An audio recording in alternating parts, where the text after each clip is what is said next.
नमस्कार दोस्तों, आपका स्वागत है हमारे YouTube चैनल में। आज मैं आपके लिए कहानी लेके आई हूँ भरोसा। मेरा नाम राजेश है। आज आपको मैं अपनी कहानी सुनाने वाला हूँ। मेरे घर के ठीक सामने एक लड़की आई। वो अपने मामा के घर पर आई थी। उसका नाम दिया था। मेरी उम्र करीब 21 साल की है और दिया भी मेरी ही उम्र की है। जब पहली बार देखा तब देखते ही मुझे उससे प्यार हो गया, लेकिन उसने मेरी तरफ से कोई ध्यान नहीं दिया। मैं अपने घर के बाहर ही बैठकर उसकी एक झलक का इंतज़ार करने लगा। इस उम्र का प्यार सच्चा होता है। दिया से कैसे बात करूं, मैं यही सोचता रहता था। फिर दिया की बातें मेरी छोटी बहन से होने लगी। मुझे अच्छा लगा कि इस बहाने से दिया से बात कर सकूंगा। धीरे धीरे वो हमारे घर आने लगी। मैं भी कभी कभी उसकी तरफ देखकर मुस्कुरा देता था और बदले में उसकी मुस्कुराहट पाकर मुझे इतनी खुशी होती थी। दिया अपने मामा के यहाँ उनके एक रिलेटिव की शादी में आई थी। दिया मेरी बहन के साथ शादी की शॉपिंग करने जाया करती थी। मैं भी उसके साथ रहता था। मेरे लिए अब यह सब एक सपने जैसा ही था कि दिया के साथ मैं घूम रहा हूँ, उससे बातें कर रहा हूँ।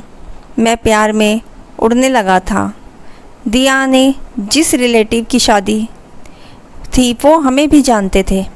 सारा दिन अपनी बहन और दिया के साथ वहीं रहता था।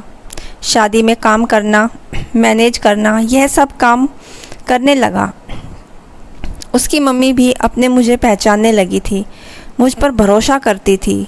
मुझ पर इतना भरोसा हो गया कि दिया को मेरे साथ अकेले ही कुछ भी खरीदने और सामान लेने के लिए भेज दिया करती थी। उसकी मम्मी जो हमारे सामने ही रहती थी, वो तो पहले ही मुझे अच्छे से जानती थी। मैं अभी के लिए तो सुबह शाम दिया के साथ ही रहता था। मुझे प्यार हो गया था। सपना देखने लगा था शादी का। मेरे दोस्तों को पता चल गया और अब वो मेरी टांग खींचने लगे, मुझे चिढ़ाने लगे। बोलते थे कि दिया को बता दे। मैं मना करता था। दिया का मुझे पता नहीं था उसके मन में क्या है, लेकिन उसकी आंखों से मुझे मेरे लिए कुछ दिखाई देता था। मैंने अपने दोस्तों की बातों को मान लिया और मैंने उन्हें प्रपोज़ करने का सोचा।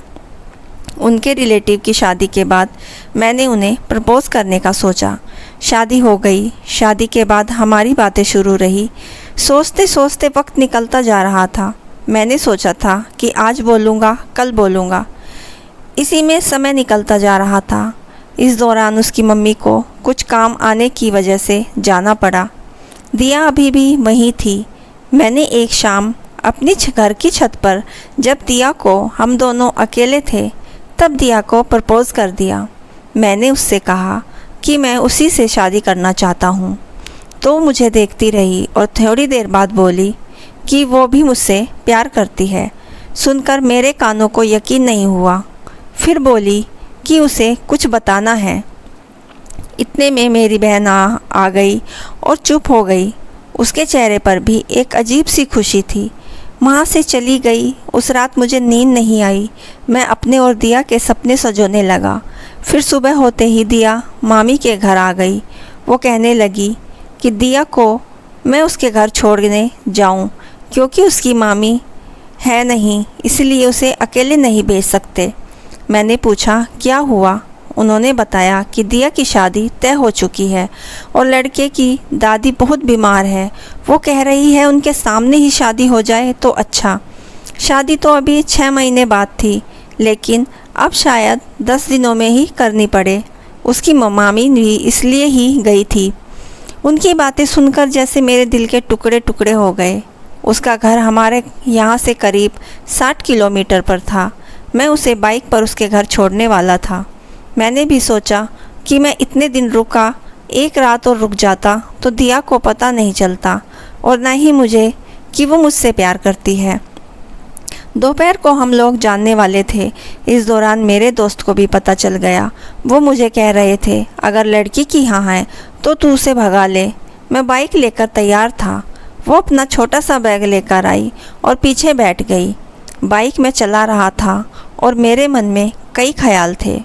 मेरे दोस्त ने जो बोला था वो भी सोच रहा था। उसने जिस तरह से मेरे कंधे पर हाथ रखा, मुझे पता लग गया था कि उसके दिल में भी शायद यही चल रहा है। लेकिन हम दोनों ही चुप थे। खामोशी हमारी मजबूरी बयां कर रही थी। उसकी मम्मी और उसके मामी को मुझ पर इतना विश्वास था कि उन्होंने अकेले ही मेरे साथ भेज दिया। मैंने प्यार पर उनका विश्वास भारी पड़ गया था। मैंने उसे उसके घर छोड़ दिया। बाइक से वो नीचे उतरी।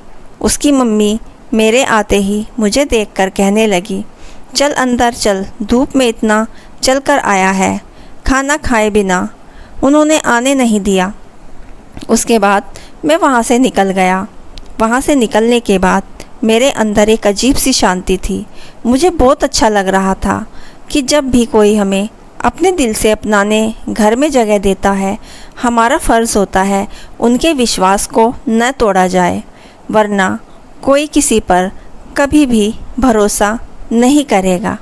दोस्तों, हमारी कहानी कैसी लगी हमें ज़रूर बताइए और हमारे चैनल को सब्सक्राइब करना ना भूलें और हमारे इस चैनल को आप सपोर्ट भी करें। धन्यवाद।